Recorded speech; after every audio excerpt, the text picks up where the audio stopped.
Tales of Romance. I'm Martell, reading The Blue Castle by L. M. Montgomery.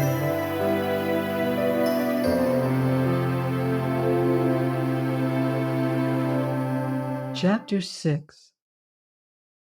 The ordeal was not so dreadful after all. Dr. Trent was as gruff and abrupt as usual, but he did not tell her her ailment was imaginary after he had listened to her symptoms and asked a few questions and made a quick examination. He sat for a moment, looking at her quite intently. Valancy thought he looked as if he were sorry for her. She caught her breath for a moment. Was the trouble serious? Oh, it couldn't be, surely. It really hadn't bothered her much. Only lately it had gotten a little worse. Dr. Trent opened his mouth, but before he could speak, the telephone at his elbow rang sharply. He picked up the receiver. Valancy, watching him, saw his face change suddenly as he listened. "Hello? Yes? Yes, what? Yes! Yes! My God!" Dr. Trent dropped the receiver, dashed out of the room and upstairs without even a glance at Valancy. She heard him rushing madly about overhead, barking out a few remarks to somebody, presumably his housekeeper. Then he came tearing downstairs with a club bag in his hand, snatched his hat and coat from the rack, jerked open the door, and rushed down the street in the direction of the station. Valancy sat alone in the little office, feeling more absolutely foolish than she had ever felt before in her life. Foolish and humiliated. So, this was all that had come of her heroic determination to live up to John Foster and cast fear aside. Not only was she a failure as a relative and non-existent as a sweetheart or friend, but she was not even of any importance as a patient.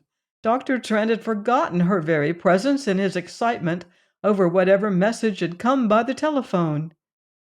She had gained nothing by ignoring Uncle James and flying in the face of family tradition. For a moment she was afraid she was going to cry. It was all so ridiculous.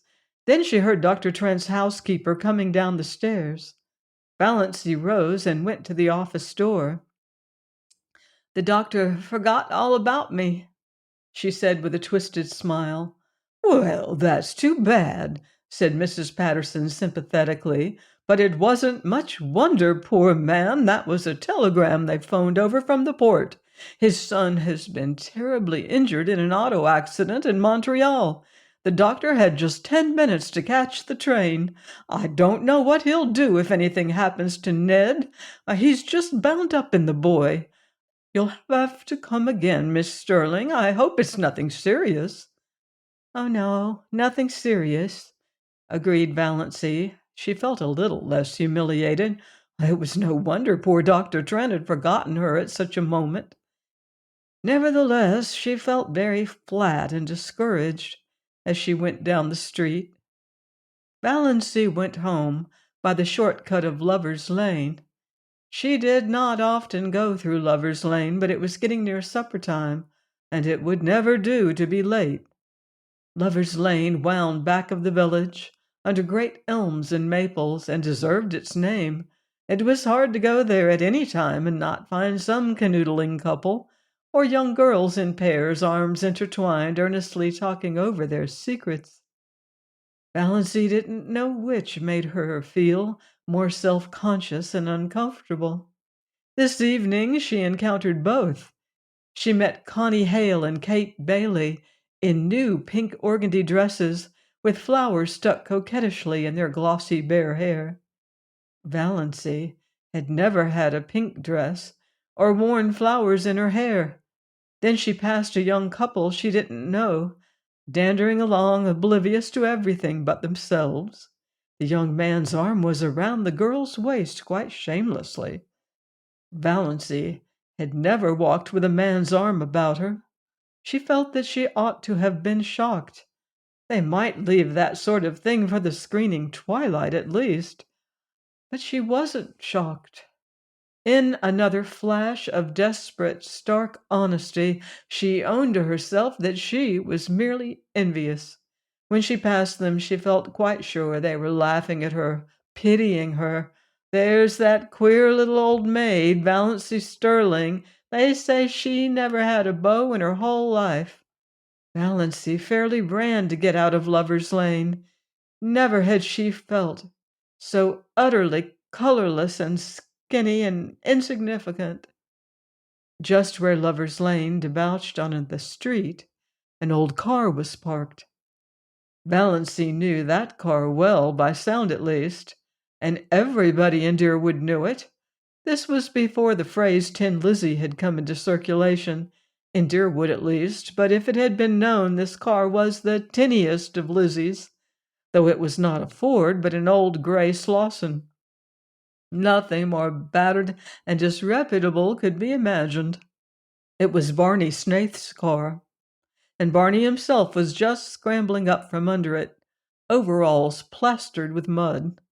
Valancy gave him a swift, furtive look as she hurried by. This was only the second time she had ever seen the notorious Barney Snaith, even though she had heard enough about him in the 5 years he had been living up back in Muskoka. The first time had been nearly a year ago on the Muskoka road. He had been crawling out from under his car then, too, and he had given her a cheerful grin as she went by.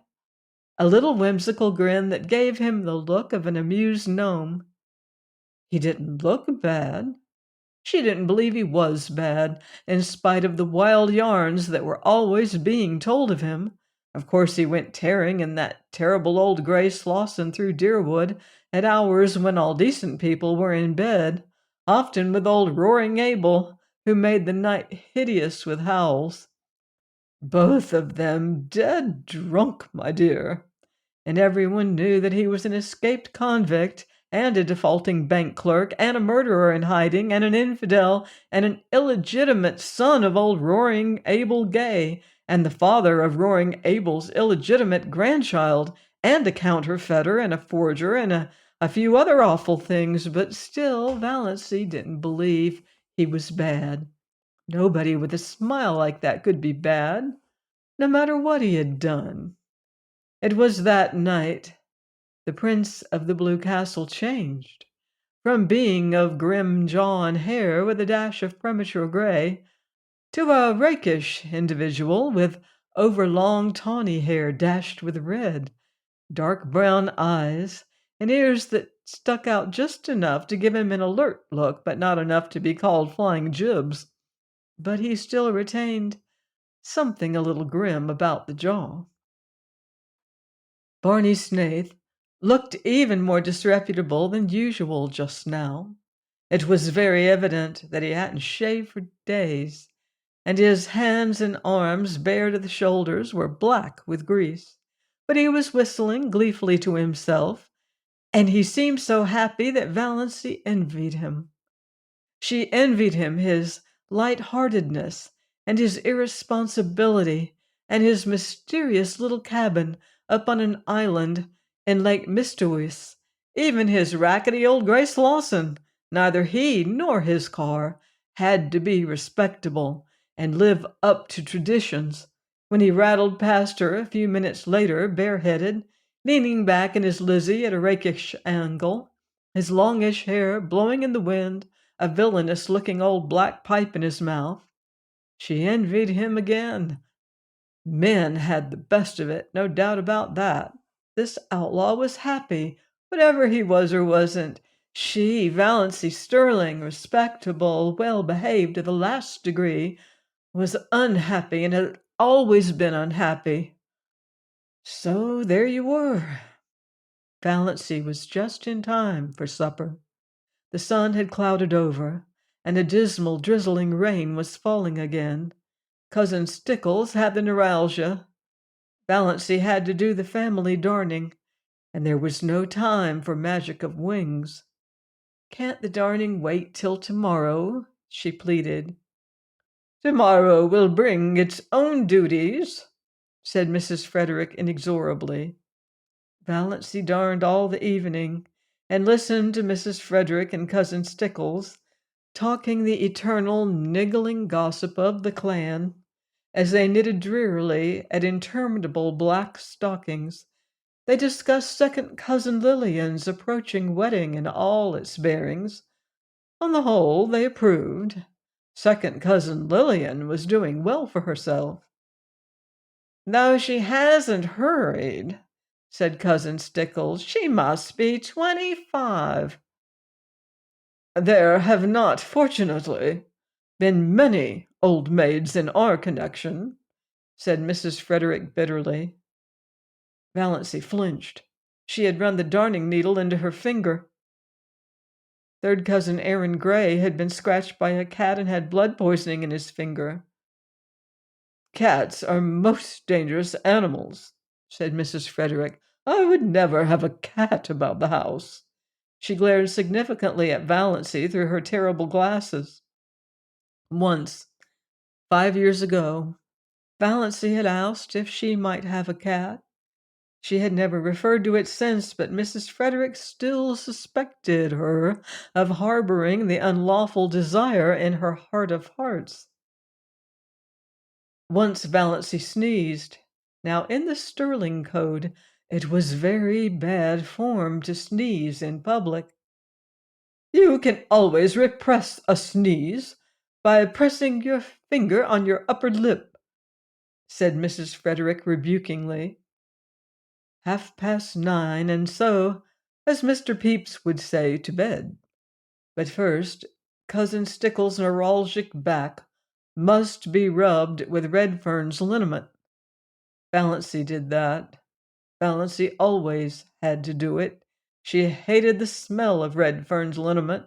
She hated the smug, beaming, portly, bewhiskered, bespectacled picture of Dr. Redfern on the bottle. Her fingers smelled of the horrible stuff after she got into bed, in spite of all the scrubbing she gave them. Valancy's day of destiny had come and gone. She ended it as she had begun it, in tears.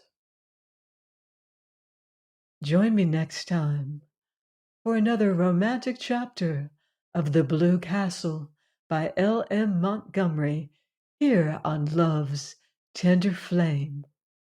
Until then, love deeply and live beautifully.